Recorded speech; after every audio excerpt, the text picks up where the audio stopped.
وہ حضرت بختیار کاکی رحمت اللہ علیہ پھر اللہ نے ولایت کا کتنا مرتبہ عطا کیا۔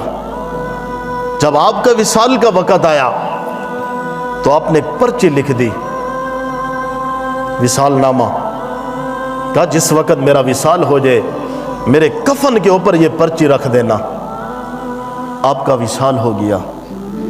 آپ کے وصال میں بڑے بڑے محدث ہیں، علماء فرماتے ہیں کہ آپ کے جنازے پر 15,000 محدث تھے حدیث پڑھانے والے، اور 50,000 قاری قرآن تھے آپ کے جنازے میں۔ آپ کے جنازے میں پر کفن کے اوپر ایک وصیت نامہ لکھا ہوا تھا، اس کے اوپر 3 شرطیں لکھی ہوئی تھی۔ بڑے بڑے محدث، بڑے بڑے قاری قرآن، حافظ قرآن جنازے میں کھڑے ہیں۔ اس پرچی پر 3 شرطیں لکھی ہوئی تھی۔ پہلی شرط یہ لکھی ہوئی تھی، حضرت بختیار کاکی رحمت اللہ علیہ نے فرمایا میرا جنازہ وہ پڑھائے جس کی عصر کی سنتیں قضا نہ ہوئی ہوں۔ میرا جنازہ وہ پڑھائے جس کی عصر کے فرض نہیں، عصر کی سنتیں قضا نہ ہوئی ہوں۔ دوسری شرط تھی میرا جنازہ وہ پڑھائے جس کی تہجد کی نماز قضا نہ ہوئی ہو۔ تیسری شرط یہ لکھی ہوئی تھی میرا جنازہ وہ پڑھائے جس نے آج تک کسی غیر محرم لڑکی کو نہیں دیکھا۔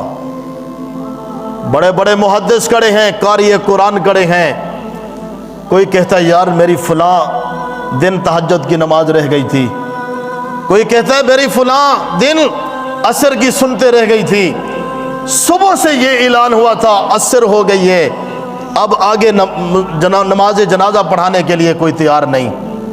بڑے بڑے محدث کڑے ہیں، قاری قرآن کڑے ہیں، حافظ قرآن کڑے ہیں۔ عصر کا وقت آتا ہے، ایک درویش اللہ کے ولی آگے آتے ہیں، آ کے حضرت بختیار کاکی رحمت اللہ علیہ کے چہرے سے کپڑا ہٹاتے ہیں، کہتے ہیں بختیار کاکی تو نے اچھا نہیں کیا، تو نے اچھا نہیں کیا، اپنے فائدے کے لیے میرا راز کھول کے جا رہے ہو، اپنے فائدے کے لیے میری حقیقت کھول کے جا رہے ہو۔ صرف تمہیں پتا تھا اور خدا کو پتا تھا، جب سے میں نے ہوش سنبھالا ہے اب تک خدا کی قسم ہے میری عصر کی سنتے بھی قضا نہیں ہوئی، جب سے میں نے ہوش سنبھالا ہے اب تک میری تہجد کی نماز بھی قضا نہیں ہوئی، جب سے میں نے ہوش سنبھالا ہے اب تک کسی غیر محرم کی لڑکی پر میری آنکھیں بھی نہیں گئی، کسی غیر محرم کی لڑکی کو میں نے اپنی آنکھوں سے دیکھا بھی نہیں ہے۔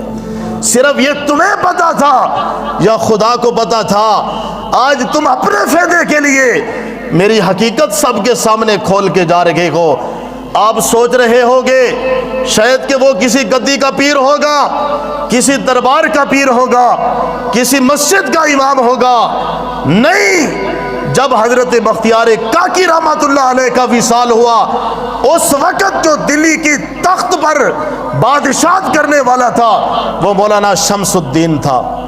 وہ آگے آ کے کہتا ہے کہ بختیار کاکی میرا راز تو کھول کے جا رہے ہو، اگر میں راز چھپاتا ہوں تیرا جنازہ پڑھانے کے لیے کوئی بھی نہیں آتا، راز چھپاتا ہوں تیرا جنازہ پڑھانے کے لیے آگے کوئی بھی نہیں آتا، جے تیرا جنازہ پڑھاتا ہوں تو پھر میرا راز نہیں رہتا۔